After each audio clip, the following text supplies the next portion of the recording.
بسم اللہ الرحمن الرحیم هل اتاك حدیث الغاشیہ وجوہ یومئذ خاشعہ عاملة ناصبہ تصلی نارا حامیہ تسقى من عین آنیہ ليس لهم طعام إلا من ضريع لا يسمن ولا يغني من جوع وجوه يومئذ ناعمة لسعيها راضية في جنة عالية لا تسمع فيها لاغية فيها عين جارية فيها سرر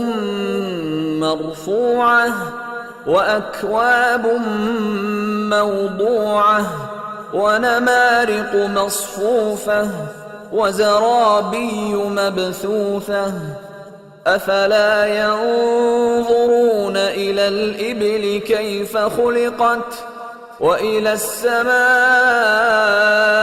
كيف رفعت وإلى الجبال كيف نصبت وإلى الأرض كيف سطحت فذكر إنما أنت مذكر لست عليهم بمسيطر إلا من تولى وكفر فيعذبه الله العذاب الأكبر إن إلينا إيابهم ثم إن علينا حسابهم. شروع اللہ کا نام لے کر جو بڑا مہربان نہایت رحم والا ہے. بھلا تم کو ڈھانپ لینے والی یعنی قیامت کا حال معلوم ہوا ہے؟ اس روز بہت سے چہرے یعنی لوگ ذلیل ہوں گے، سخت محنت کرنے والے تھکے ماندے دہکتی آگ میں داخل ہوں گے. ان کو ایک کھولتے ہوئے چشمے کا پانی پلایا جائے گا. ایک سخت خاردار جھاڑی کے سوا ان کے لیے کوئی کھانا نہیں ہوگا جو نہ مفید غذا بنے اور نہ بھوک میں کچھ کام آئے. بہت سے چہرے یعنی لوگ اس روز شادماں بھی ہوں گے، اپنی محنت کے بدلے پر خوش. بہشت بری میں وہاں کسی طرح کی لغو بات نہیں سنیں گے.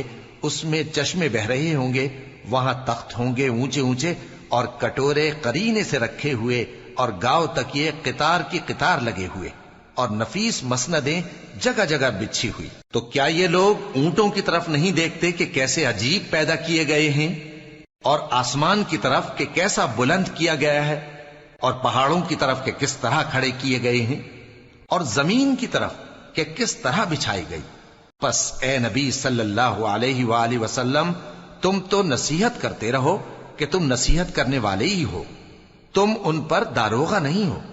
ہاں جس نے منہ پھیرا اور نہ مانا تو اللہ اس کو بہت بڑا عذاب دے گا. بے شک ان کو ہمارے ہی پاس لوٹ کر آنا ہے، پھر ہمارے ہی ذمے ان سے حساب لینا ہے.